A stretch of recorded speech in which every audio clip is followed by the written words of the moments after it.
Hi. For y'all who do not know me, my name is Rebekah Castano. For y'all who do not know what a salutatorian is, Urban Dictionary defines it as the smart kid that stayed up way too late studying, drank way too much coffee, and missed so many parties just to get second place. But in all seriousness, Westminster is actually the greatest high school in the world, and I was blessed enough to be a part of it. On August 21st, 2017, I walked into Miss Pettit's first period class with my eyes wide open, ready to immerse myself with the joys of AP Economics and decipher why this class was so renowned. Little did I know that over the next 257 days, I would learn vital life lessons I would need in college.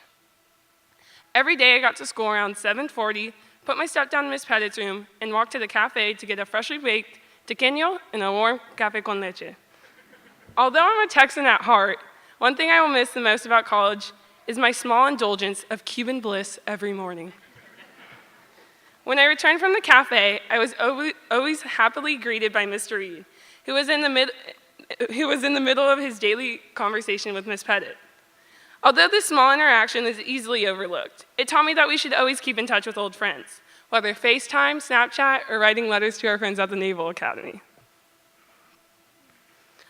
Once classes started at 8 a.m., we were instantly awakened by our class president, Trish Elliott.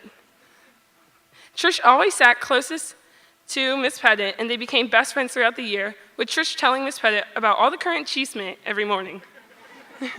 Trish showed me what it meant to be bold in life, and that it's okay to be loud, even if it was at 8 o'clock in the morning. Once everyone was seated, I would glance over at my table partner, Johnny Ortiz, who was diligently at work. Miss Pettit would not even assign a deadline yet, and he would already be 3 weeks ahead of everybody else. He taught me that in life, you should stay disciplined and complete your assignments on time. Otherwise, we wouldn't be graduating right now. Another lesson I learned was from the twins, Danny and Nikki Prez. They showed me the importance of individuality. Danny taught me that in life, when things are getting too chaotic, take a step back, put in some headphones, and press shuffle on your playlist. College will be a stressful time, so remember to find an outlet when you get overwhelmed. Nikki showed me that once you find your passion, never stop chasing it. He would always get the highest scores on the econ exams. In college, we will have opportunities to learn what we love and what we hate. Winston Churchill once said, "Success is stumbling from failure to failure with no loss of enthusiasm." Once you find what you're good at, chase after it with your whole heart. Another lesson I learned was from a group of the sweetest friends that sat in the front of the classroom, consisting of Savi, Julia, Sam, Haley, Emily, Maddie, and Elena.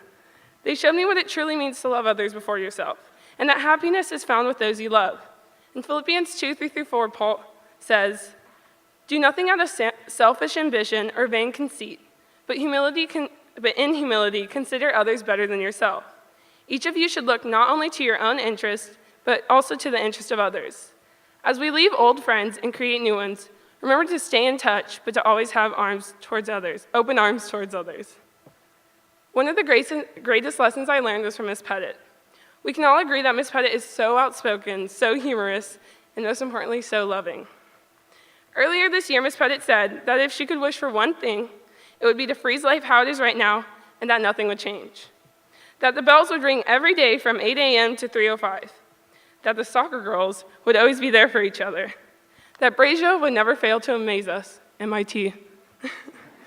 That the baseball team would always be practicing or playing on our field. That we could always look for the W together every homecoming. That Mr. Reed's room would always be the hangout after lunch. That Fortnite and 2K would always be an option after a long day. That we'd always have Worry Week at the beginning of the year. That we could always snag a couple bags of platanitos from the vending machine. That we could always go to Miss Garrido for advice. That Mr. C's office would always be open if we wanted to watch The Office when our senioritis is getting to the best of us. That the honors girls would never stop performing, and that Mr. Nordstrom would never stop dropping mixtapes. Thankfully, God's plan is perfect, and I am not referring to Drake's recent hit, but the gospel. We should not be afraid as we are leaving this time of our lives, even though we really don't want to go. Our Savior holds us in the palm of his hands, and he's about to do amazing things in our life. Going off to college, I hope that we will not fear what the future holds, but we will be filled with excitement. I would not replace any of the friends I made this year. change any of the teachers I formed relationships with, especially Miss Castano. You've been like a mom to me. I love you. Nor would I want to grow in my faith with any other group of people. In Hebrews 13:8 it says, Jesus Christ is the same yesterday, today, and forever. I know that the Lord is unchanging and his word is steadfast. He has not failed us yet, and he will not fail us as we are changing seasons in life. Westminster is #family, and my second home. Class of 2018, y'all have been incredible. All 133 of us have really got along, and I'm going to miss that the most in college. On a final note, I hope this summer we will savor our mom's cooking, enjoy the final trips to Miami Beach, and bond with our families before it's all gone. I would like to thank my parents, Mimi, Pipa, Abuelita, Daniel, David, Lizzie, Ashley, Lewis, and Natalie, for all their endless love and support, and all my teachers over the past 4 years, Mr. Gonzalez and Mr. Metter for making my high school experience unforgettable. Hannah, I'll only be 450 miles away from UNC, Sid, 820 miles from NYU, and Olivia, I'll be 640 miles away from the Naval Academy, Diamond, 790 from beautiful Miami. As the philosophical Post Malone once said, congratulations, we made it, class of 2018. Thank you.